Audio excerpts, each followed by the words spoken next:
আর এই মুহূর্তে দক্ষিণবঙ্গের দামটা একবারে তলানিতে, উত্তরবঙ্গের দাম বেশি আছে। তাহলে আসামের যেটুকু আলু লাগবে সেটুকু আলু তো আমাদের দক্ষিণ তারা দেখবে কম দামে কোথায় পাচ্ছে। তো আসাম বলুন, আগরতলা বলুন, ত্রিপুরা বলুন, যেখানেই যাক, তাতে নর্থ বেঙ্গল ওই আলুটা দিতে পারবে, কারণ নর্থ বেঙ্গলের দামটা বেশি পড়বে।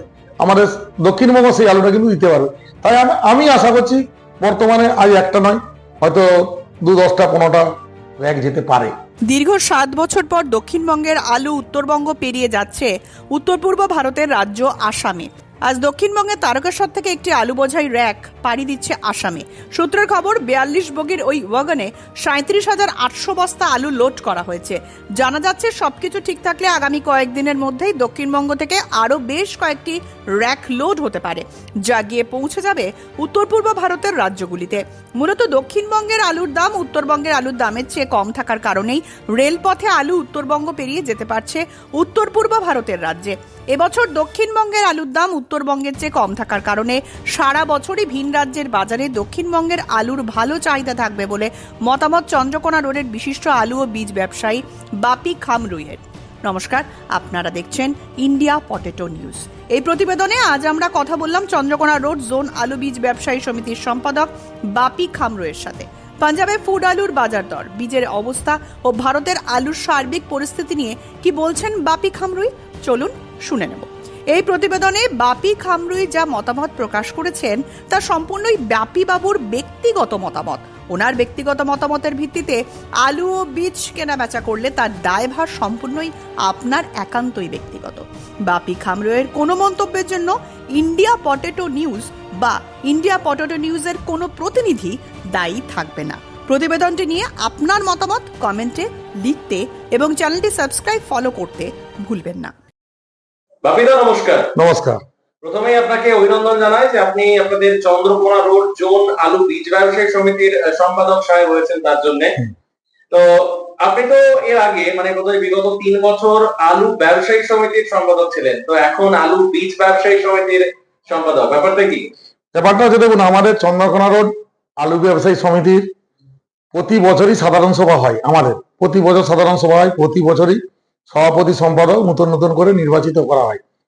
আমাদের চন্দ্রকোনা রোড আলু ব্যবসায়ী সমিতির একটা নিয়ম আছে যে একজন সভাপতি বা সম্পাদক পদে সর্বোচ্চ 2 বছর থাকতে পারবে। তো সেই হিসাবে আপনাদের ভালোবাসায় এবং আমার চন্দ্রকোনা রোড সদস্যদের ভালোবাসায় আমি বিগত 3 বছর সম্পাদক পদে ছিলাম আলু ব্যবসায়ী সমিতির। কিন্তু তৃতীয়বার হবার পর চতুর্থবারের আমার নিজের আবার নতুন দিকে সুযোগ দিতে হবে, সবাইকে আসতে হবে, সবাই যোগ্য, যে বডি মেম্বার আছে তাদের মধ্যে সবাই যোগ্য, সবাই চালাতে পারবে। সেই হিসাবে আমি 3বার হয়ে যাওয়ার পর নিজের থেকেই জানি নতুনকে সুযোগ দেওয়া উচিত, আর আমাদের থাকাও যাবে না। তারপরে আমাদের যেটা নতুন নিয়ম আছে তার জন্য আমাকে সম্পাদক পদ থেকে আমি সরে এসে আরো অন্য একজনকে সুযোগ করে দিয়েছি। বর্তমানে শঙ্কর দা আছে সম্পাদক এবং অরূপ দা আছে সভাপতি পদে। আমাকে এখন আলু বীজের সম্পাদক হিসাবে সবাই নির্বাচিত করেছে। এই মুহূর্তে আলু বীজটাই দায়িত্বে আছি। তো আলু বীজের দায়িত্বে যখন আছেন, একটু আলু বীজের ব্যাপারে খোঁজ খবর তো না নিলেই নয়। ব্যাপারটা হচ্ছে আপনাদের যে মোকাম, মানে এটা সাউথ বেঙ্গলের তথা পশ্চিমবঙ্গের একটা সব থেকে বড় আলু বীজ বিক্রির মোকাম চন্দ্রকোনা রোড। গত মৌসুম মানে 25 সালে এখানে ধরুন যে বীজটা বিক্রি হয়েছে আপনাদের এই চন্দ্রকোনা রোড মোকামে, কোথাও কোনো দোকানের নামে বা কোনো কোম্পানির নামে মানে সেই বীজ বিক্রির যে আলু যে উৎপাদন হয়েছে তাতে কোনো কমপ্লেন বা ক্লেম কোথাও কিছু আছে নাকি? না, আমাদের চন্দ্রকোনা রোডে গত বছর বিগত যে মরশুমে গেল তাতে চন্দ্রকোনা রোডে প্রায় 2200 গাড়ি বীজ বিক্রি হয়েছে আলু বীজ, জ্যোতি এবং পোগরাজ করে। তাতে সে হারে কোনো কমপ্লেন আমাদের কাছে আসেনি, কোনো কমপ্লেনই আসেনি।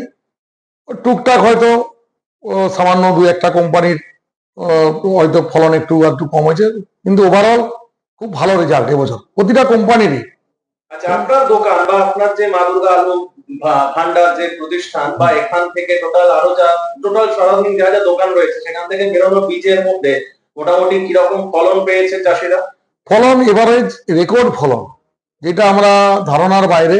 কোনো বছর যেটা হয় না, যেটা অন্যান্য বছর 5 প্যাকেট 6 প্যাকেট হয়, সেটা এই বছর 7 প্যাকেট 8 প্যাকেট পর্যন্ত জ্যোতি আলুর ফলন হয়েছে। খুব ভালো ফলন হয়েছে, 7 প্যাকেট 8 প্যাকেট পর্যন্ত ফলন হয়েছে প্রতিটা জ্যোতি আলুতেই ফলন। এটা ভাবা যায় না, এর আগে বিগত কোনো বছর আমার মনে হয়নি, আমি যতদিন ব্যবসার মধ্যে আছি, এত পরিমাণ ফলন এসেছে। আচ্ছা, আপনাদের এই যে ধরুন মোকাম, এখানে তো আবার সামনের বছরের জন্য সবাই প্রস্তুতি নিচ্ছে বীজ ব্যবসার জন্য, তো এখন কি পাঞ্জাবে বীজ বিক্রি বা বীজ বুকিং কি স্টার্ট হয়েছে? দেখুন, অনেক কোম্পানি বীজ বুকিং করছে, কিন্তু বর্তমান আমাদের পশ্চিমবঙ্গে এই মুহূর্তে আলুর যা পরিস্থিতি চলছে, একটা ডামাডোল পরিস্থিতি চলছে, ব্যাপক ফলন, স্টোরে স্টোরে জাম, এবং আলু অনেক গত বছরের থেকে বাড়তি হবে সবারই ধারণা আছে। সেই হিসাবে মানুষের এখনই থেকে বীজ বুকিং করার আগ্রহটা খুব কম, খুবই কম, আগ্রহ নেই বলেই চলে এই মুহূর্তে। ওই জন্য আমাদের বাঙালিরা, আমার যতটুকু জানা আছে, আমাদের চন্দ্রকোনা রোডের বিশেষ করে বীজ বুকিং করছে না সেরকম আরে। অনবরত তো ধরুন আপনাদের সঙ্গে পাঞ্জাবি যারা বীজ ব্যবসাদার রয়েছেন, সে ছোট হোক বা বড় হোক, প্রত্যেকের সাথেই আপনাদের কথাবার্তা চলছে বা চলে। পাঞ্জাবে এখন আলুর কিরকম কি খবর রয়েছে, মানে যেটা ফুড আলু বলছি আমরা, ফুড আলু ওখানে কিরকম কি বাজার রয়েছে? দেখুন, গোটা ভারতবর্ষ জুড়েই ফুড আলুর মার্কেট খারাপ, কোনো নির্দিষ্ট মার্কেট নাই, যে যেমন পাচ্ছে যে কোনো দামে বিক্রি করছে। সেইটা আপনার পাঞ্জাবে 225 টাকা প্যাকেটের মতো ফুড আলু আনুমানিক হচ্ছে, 225 থেকে 250, 300, আলুর কোয়ালিটি অনুযায়ী দাম। এই হচ্ছে এটা কি চাষির দাম? এটা হচ্ছে চাষির দাম, কোথাও রেডি করা দাম, কোথাও মান্ডির দাম। আর এই বছরে ধরুন বীজ উৎপাদন নিয়ে ওখানে কি গত বছরের থেকে বেশি আছে, গত বছরের থেকে চাষও বেশি আছে, গত বছরের থেকে ফলনও বেশি আছে মানে পাঞ্জাবে? পাঞ্জাবে। আর ওখানে ধরুন স্টোরে, মানে যেটা আমরা বলি ধরুন ফুড আলু, মানে ওখানে ধরুন যেটা খাবার আলু হিসেবে থাকে, সেটা এবছরে কতটা বেশি আছে? সবই গত বছরের থেকে 20% বেশি হবেই। খাবার আলু, খাবার আলু বীজ সবই বেশি হবে। এখন খাবার আলুটা মোটামুটি কতদিন চলে? দেখুন, ওইখানে খাবার আলু আমাদের মতো এপ্রিল মাস পর্যন্ত চলবে, পুরো এপ্রিল মাস খাবার আলু চলে। এবং হচ্ছে ওদের আপনার এই মুহূর্তে ওদেরও লোডিং চলছে, ওরা এখনো নির্দিষ্ট পুরা লাস্ট যে রিপোর্ট, সেই লাস্ট রিপোর্ট এখন পর্যন্ত এসে পৌঁছায়নি। আমাদের যেমন পশ্চিমবাংলারও লাস্ট রিপোর্ট আসেনি। আলু উদ্বৃত্ত আছে, আলু এক্সেস আছে, পাঞ্জাবেও গত বছরের এক্সেস আছে, আগামী বছর যেটা আসছে কামিং, তাতে আলু এক্সেস আছে, বীজও এক্সেস আছে। তো এই মুহূর্তে আমরাও কেউ তাড়াহুড়া করছি নি। হরদেব সিং সাংঘার এস মার্কা ও সুখজিৎ সিং ভাট্টির বি মার্কা আলু বীজ বিক্রয়ের বিশ্বস্ত প্রতিষ্ঠান ঘোষাল এগ্রিকালচার এন্টারপ্রাইজ। দীর্ঘ 1 দশকেরও বেশি সময় ধরে প্রতিটি কৃষকের বিশ্বাসের আরেক নাম ঘোষাল এগ্রিকালচার এন্টারপ্রাইজ। খুচরো ও পাইকারি বীজ বিক্রয় করা হয়। প্রযত্নে শম্ভুনাথ ঘোষাল। আমাদের 2টি কাউন্টার আছে। হরদেব সিং সাংঘার এস মার্কা পিওর কাউন্টার ধনিয়াখালী হল স্টেশনের কাছে ঘোষাল মার্বেল সন্নিকট, এবং সুখজিৎ সিং ভাটির বি মার্কা পিওর কাউন্টার বেলমুড়ি হাটতলা হুগলি। এছাড়াও আমাদের বেলমুড়ি হাটতলার কাউন্টারে মাহিন্দ্রার কলম্বো আলু পাওয়া যায়। Mobile number 9434301523। Original Bhatti S, GS, KF, কেতন, জেএফ, এনএএফ, টিএফ সহ বিভিন্ন নামি দামি উচ্চ ফলনশীল সেরা পাঞ্জাব আলু বীজ মানে তারকেশ্বরের সারদা আলু বীজ ভান্ডার। আইটিসি টেকনিক ও হিমালিনী ও মাহিন্দ্রা কোম্পানির কলম্বা স্পেশাল বীজের সেরা পরিবেশক তারকেশ্বরের সারদা আলু বীজ ভান্ডার। প্রোপাইটার প্রদ্যুৎ কুমার দাস। ঠিকানা ডিসি রোড, তারকেশ্বর নতুন bus stand, Hooghly. Phone number 9434011411 অথবা 9933442118। আধুনিক নিত্য নতুন ডিজাইনের সোনা, রূপো, হীরের গয়না কেনার একমাত্র ঠিকানা নিউ পিঙ্কি জুয়েলার্স। এখানে সুদক্ষ কারিগর দ্বারা 22 ক্যারেট HUID হলমার্ক যুক্ত খাঁটি স্বর্ণ অলংকার তৈরি করা হয়। গহনার মজুরিতে রয়েছে বিশেষ ছাড়, তাই দেরি না করে আজই আসুন নিউ পিঙ্কি জুয়েলার্সে। ঠিকানা গুড়াব সিনেমাতলা, হুগলি। মোবাইল নাম্বার 8016349465 অথবা 8967006582। চাপাডাঙ্গায় উন্নত মানের পাঞ্জাব আলু বীজের একমাত্র ঠিকানা তারকনাথ আলু ভান্ডার। সংঘা, ভট্টি, খালসা, কপুর, করণ, কিষান সহ পাঞ্জাবের নানা নামি দামি কোম্পানির আলু বীজের বিশ্বস্ত প্রতিষ্ঠান তারকনাথ আলু ভান্ডার। আমাদের ঠিকানা college road, Chapadanga, Hooghly. Proprietor Taraknath Nag ও মহারাজ নাগ। Phone number 9883465765। আচ্ছা, এবারে বাংলার আলু নিয়ে একটু আলোচনা করি। আলু ব্যবসা তো আপনি করেন, আলু ব্যবসা বীজ ব্যবসা সমিতির সম্পাদক হতে পারেন, কিন্তু আলু ব্যবসা একদম একদম। বাংলার আলুর যে মার্কেট, বাংলার আলুর যে এখন যে স্ট্রাকচারে আমরা দেখতে পাচ্ছি, এটা নিয়ে কি বলবেন? দেখুন, এবছর আলুতে বলার কিছু নাই, চোখের সামনে সবাই দেখতে পাচ্ছেন আলুর প্লাস পয়েন্ট খুবই কম। প্রাকৃতিক বিপর্যয় যদি হয় আর দাম একটা কম আছে, এই কম দামে আলু যদি বেশি পরিমাণে খায় বা বহিরাজ্যে বেশি পরিমাণে যায়, তাহলে আলু ভবিষ্যতে এই দামটাতে খুব একটা বেশি লোকসান হওয়ার ভয় নাই। কারণ আলু আপনার আজকে 200 টাকা প্যাকেট লোডিং হচ্ছে স্টোর ডেলিভারি, 180 থেকে 200 টাকা প্যাকেট লোডিং হচ্ছে স্টোর ডেলিভারি। তো এই দামের উপরে লোকসান হলে এমন কিছু লোকসান হওয়ার জায়গা খুব একটা নাই। ওই 2-5 হাজার 10 হাজার লোকসান হতে পারে, প্রফিট হলেও 2-5 হাজার 10 হাজার হতে পারে। আজকে ধরুন বিগত 7-8 বছরে যেটা হয়নি সেটা এবছরতে আজকের দিনে দাঁড়িয়ে হচ্ছে, যেটা হচ্ছে তারকেশ্বর থেকে র্যাক লোড হয়ে অর্থাৎ ট্রেনে করে আলু যাচ্ছে আসাম, যেটা নর্থ বেঙ্গল থেকে যায় বা যাচ্ছেও, সেটা সাউথ বেঙ্গল থেকে যাচ্ছে। এটা নিয়ে কি বলবেন? নর্থ বেঙ্গলে আপনার যে বৃষ্টি হয়েছিল দেখেছেন আপনারা সবাই, আপনাদের কাছেও জানা আছে। সেই নর্থ বেঙ্গলে বৃষ্টির জন্য কিছুটা আলু তো মনে হচ্ছে ক্ষয়ক্ষতি হবে, অন্তত আমার আনুমানিক ধারণা 10% হয়তো হবে। অনেকে হয়তো বেশি ভাবছে, কিন্তু হয়তো 10% নর্থ বেঙ্গলের ব্যবসায়ীরা ভালো বলতে পারবেন। এবং লোয়ার আসামে যে পোগরাজ চাষটা হয়, সেই লোয়ার আসামে যে পোগরাজ চাষটা অতিরিক্ত বৃষ্টির জন্য ওরা ফুড আলুটা দিতে পারবে না। আর এই মুহূর্তে দক্ষিণবঙ্গের দামটা একবারে তলানিতে, উত্তরবঙ্গের দাম বেশি আছে। তাহলে আসামে যে যেটুকু আলু লাগবে সেটুকু আলু তো আমাদের দক্ষিণ তারা দেখবে কম দামে কোথায় পাচ্ছে।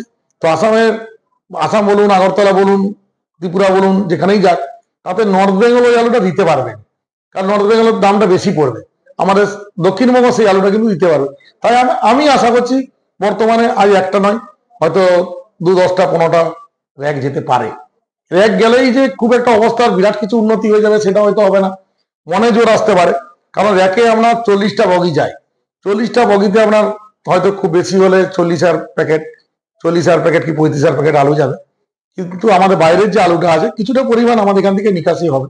এই আপনাদের কাছে কি খবর আছে, এটা কি আপনি বলতে পারবেন যে এই যে ধরুন আলু যেটাই র্যাক যাবে, যেখানেই যাচ্ছে, ত্রিপুরা যাক বা আসাম যাক, ওটা কি ওখানে স্টোরে লোড হচ্ছে না? না, স্টোরেই বেশিরভাগ লোড হচ্ছে। আজকেও যে র্যাকটা লোড হচ্ছে, যেটা যেখানে যাচ্ছে সেখানে ওইখানে স্টোরেও কিছু লোড হচ্ছে। তারকেশ্বরে একজন ব্যবসায়ী যিনি র্যাকটা করছেন, তার স্টোর আছে, ওইখানে স্টোরেও যাচ্ছে এবং বাকিটা কিছুটা ফুডেও যাবে। মানে ধরুন আসামের যে মোকামে পৌঁছাবে হ্যাঁ, ওখানে স্টোরিংও লোড হবে। হ্যাঁ, কিছুটা ফুডেও যাবে। হ্যাঁ, মানে উত্তরবঙ্গের যে ডিমান্ডটা উত্তরবঙ্গ থেকে যেটা যেত, সেই ডিমান্ডটা এবছর দক্ষিণবঙ্গ থেকে আশা করি যাবে। আর এই কম দামে হারাবার খুব একটা কিছু নাই। 40,000 টাকা 200 প্যাকেট আলুর দাম, 40,000 টাকায় লস হলে কত হবে? 40,000ই হবে। কিন্তু আমরা 1.5 লাখ টাকায় লস হয়ে গেছে গাড়িতে 1 লক্ষ করে। সেহেতু 40,000 টাকার আলুতে লাভ করতে হবে বলতে পারবো না, কিন্তু লোকসান হলেও খুব একটা হবে না, 10,000 15,000 হতে পারে। তাতে আপনি হালকা রিস্ক নিতেই পারেন বা দেখতে পারেন, সারা বছরের ব্যাপার আছে। তাহলে এই যে ধরুন চাষিরা আজকে ধরুন মাঠ থেকে প্রায় ধরুন চাষিদের কথাই বলছি, ধরুন অনেক অনেক জায়গাতে 1 টাকা 1.5 টাকা কেজিতে ধরুন আলু বিক্রি করছে মাঠ থেকে। এর তুলনায় কি স্টোরিং করাটা ভালো তাদের জন্য? দেখুন, ভালো বলতে কি সবাই চাচ্ছে স্টোরিং করতে, কিন্তু স্টোরে জায়গা নাই। আমার এই যে মেদিনীপুর, এই মুহূর্তে মেদিনীপুরে চন্দ্রকোনা রোড, চন্দ্রকোনা টাউন, তো পাশে কেশপুর আছে, শালবনী ইউনিট আছে, গোয়ালতোড় ইউনিট আছে। আমাদের চন্দ্রকোনার ইউনিটে যে গাড়ির লাইন, যে জাম, আর সামান্য কিছু বাকি আছে ভর্তি হতে, তাতে তার বাইরে আমাদের মোকামে আলু রয়ে যাবে বাইরে। সেই আলু ইচ্ছা থাকলেও তারা স্টোরিং করতে পারবে না। ইচ্ছা আছে অনেকে যে আমি স্টোরিং করবো, স্টোরিং করলে সারা বছর দেখতে পাবে, জানুয়ারি মাস পর্যন্ত তারা বিভিন্ন পরিস্থিতি, বিভিন্ন বাজার এটা ধরতে পারবে। প্রাকৃতিক বিপর্যয় হলে যদি কিছুটা বাড়ে, সরকার কিছু যদি পদক্ষেপ নেয়, কিন্তু উপায় নাই, চাষি আজকে অসহায় হয়ে গেছে। চেষ্টা করলে উপায় নাই, অনেক বহু আলু আমরা স্টোরে আনতে পারবে না, আসবে না। তাহলে আপনি আশাবাদী যে র্যাক আগামী দিনে দক্ষিণবঙ্গ থেকে আলু যাবে? আমার দিক দিয়ে আমি 100% আশাবাদী দক্ষিণবঙ্গ থেকে র্যাক আরো যাবে। র্যাক গেলেই যে আমি এই কথাও বলছি, র্যাক গেলেই যে রাতারাতি অবস্থার উন্নতি হয়ে যাবে সেটা হবে না, কিন্তু এক্সেস যে আলুটা আছে এটা অনেকখানি আমাদের দক্ষিণবঙ্গের অনেকটা ক্লিয়ার হয়ে যাবে আলুটা। কিন্তু উত্তরবঙ্গের জন্য তো চাপ। হ্যাঁ, উত্তরবঙ্গের জন্য চাপ আছে। উত্তরবঙ্গের দামকে নামতে হবে, দাঁড়িপাল্লা সমান হতে হবে, উত্তরবঙ্গ দক্ষিণবঙ্গের দাম সমান হতে হবে, তবে উত্তরবঙ্গের আলু বেরাবে। তাহলে উত্তরবঙ্গের আলুটা যে বাজারে যেত, ওই বাজারটা দক্ষিণবঙ্গ দখল করে নেবে। ঠিক যেরকম ভাবে ইউপি আমাদের বাংলার বাজারটা দখল করে নিয়েছিল, যেখানে কম দাম ইউপির আলু সেখানে পৌঁছে ছিল, ওই একই রকম ভাবে উত্তরবঙ্গে যেসব জায়গায় আলু পাঠাতো, উত্তরবঙ্গের দাম এই মুহূর্তে বেশি থাকার জন্য আমাদের দক্ষিণবঙ্গের আলু সেসব মোকামগুলোতে যাবে।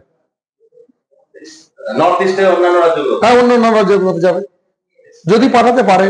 র্যাক করবো বলেই তো করা যাবে না, র্যাকের আমরা অনুমতি চাই, অনেক কিছু ব্যাপার আছে। সেসব আইনি জটিলতা কাটিয়ে যদি সম্ভব হয়, তাতে আশা করি দক্ষিণবঙ্গ থেকে বছর র্যাক যাবে। থ্যাংক ইউ দাদা। থ্যাংক ইউ, নমস্কার, ভালো থাকবেন, সবাইকে ভালো রাখি, শুভেচ্ছা জানালাম।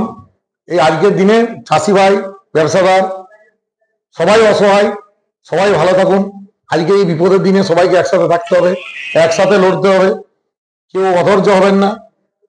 ঝড় বিপত্তি বাধা আসে, এরই মধ্যে লড়তে হবে। এটাই আলু ব্যবসার নিয়ম, এটাই আলু চাষিদের জীবন, আলু ব্যবসাদারদের জীবন, হিমঘর মালিকরা এই লড়াই করেই বাঁচতে হবে। লড়াই এই অনুষ্ঠানে সম্প্রচারিত সমস্ত বক্তব্য বক্তাদের নিজস্ব ব্যক্তিগত মতামত। এই অনুষ্ঠান বাজারের নির্ধারক নয়। অনুগ্রহ করে ব্যবসায়িক পদক্ষেপের পূর্বে নিজের বিচার বুদ্ধি কাজে লাগিয়ে সিদ্ধান্ত নিন। আলু রাখা বাজারগত ঝুঁকি সাপেক্ষ।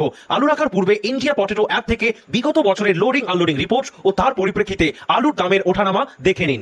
আলুর সব খবর এখন একটা অ্যাপেই।